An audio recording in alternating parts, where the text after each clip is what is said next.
Les chéris, samedi soir sur TF1, il y avait un nouveau prime time de The Voice et donc l'audience était encore une fois en baisse. 5,2 millions de téléspectateurs, c'est quand même pas mal du tout. Hein. Ouais, ils perdent quand même 300 000 téléspectateurs en une semaine. Ouais. Part d'audience quasiment stable. Oui. Et si on se réfère à la première émission du 27 janvier, 6 400 000. Là, on en est à 4,9 millions. Référons-nous. Mais il y a toujours moins pour Oui. Le vrai problème, c'est que l'audience en elle-même, elle n'est pas mauvaise, Oui. mais ils payent l'émission tellement cher. Moi, je me suis renseigné sur le tarif de la pub. Alors, combien on est passé de 108 000 à la meilleure époque à 70 000 aujourd'hui. Parce que l'émission coûte 1,5 million. Et elle est vendue, je crois, entre 1 million et 1,2 million. 1,2 million, je crois. Mais à 5 millions, en termes de rentabilité, c'est là où est le problème. Le score à 5 millions, c'est bien. Donc Mais là, vraiment, c'est un vrai problème économique. Alors, pour eux. on va voir. Il y a eu une polémique samedi soir dans The Voice. C'est cette jeune fille qui a été éliminée avec son extinction de voix. Regardez. Bon, alors je vais faire rapide. J'ai eu une extinction de voix hier dans l'après-midi. Voilà. Ouais, j'entends. De toute façon, à nous, c'est notre cauchemar, ça. D'avoir les musiciens, d'avoir un super coach et de pouvoir rien faire, de pas pouvoir travailler, c'est hyper frustrant. Si jamais ça peut pas se traiter en temps et en heure et tu peux pas chanter, on expliquera qu'il y a un abandon qui est lié à un problème technique. Je prie pour que l'ORL me dise que je vais pouvoir chanter parce que moi, j'ai tant peur. Alors, oui. Donc, je vous le dis, elle a été éliminée. Est-ce que vous trouvez parce qu'il y a plein de gens qui ont réagi sur Twitter qui disent qu'ils n'auraient pas dû l'éliminer. En fait, c'est absurde ce qu'ils ont fait. C'est un choix bâtard. Soit on la fait chanter quand sa voix est rétablie, on attend un peu, soit on la fait pas chanter. Mais là, on l'envoie au casse-pipe. Il était évident qu'elle ne pouvait pas être choisie. Donc on l'a sacrifiée sur l'autel de l'audience.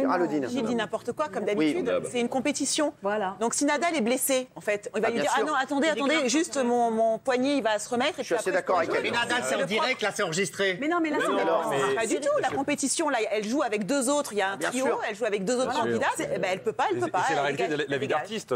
C'est la hantise de tous les artistes de ne pas avoir de voix le jour où ils doivent se produire. Et ça arrive très souvent. C'est pour ça qu'à un moment, les gens se moquaient un petit peu de Céline Dion parce qu'elle préservait sa voix. Mais c'est très très fréquent chez les chanteurs. Alors, on voudrait vous montrer une autre prestation qui a beaucoup fait parler, c'est celle d'Echo. Elle a fait une reprise du... Non, c'est du tout Gilles. Si on, au contraire, ils avaient attendu qu'elle se rétablisse, tu aurais dit c'est un scandale, je dénonce. Ils ont attendu pour qu'elle puisse gagner, etc. Donc là, ils ont rétabli le chemin habituel, voilà. Bravo, Jean-Mi. Bah oui. Pas faire autrement. C'est censé. Ah si. Non, moi je trouve que ça se tient. Et vous tenez très bien aujourd'hui. Merci. Alors, on a une reprise du célèbre tube Voyage, Voyage de Desireless. Regardez ce que ça a donné. Apparemment, ça a beaucoup plu sur les réseaux sociaux. Je vous le dis la vérité, je n'ai pas vu l'émission car il y avait des combats de boxe sur Canal+ ce soir-là. Voilà, donc regardez, je vous dis tout. Voyage, voyage, plus loin que la nuit et le jour. Voyage. Pour moi, la performance technique la moins réussie, c'était peut-être celle d'Echo. Mais c'est vrai que quand je suis venu aux répétitions, c'était juste. Si je dois choisir pour la performance, j'ai un petit problème, mais je vais quand même te choisir quand même. Echo à qui Pascal Obispo donne une chance supplémentaire de continuer l'aventure.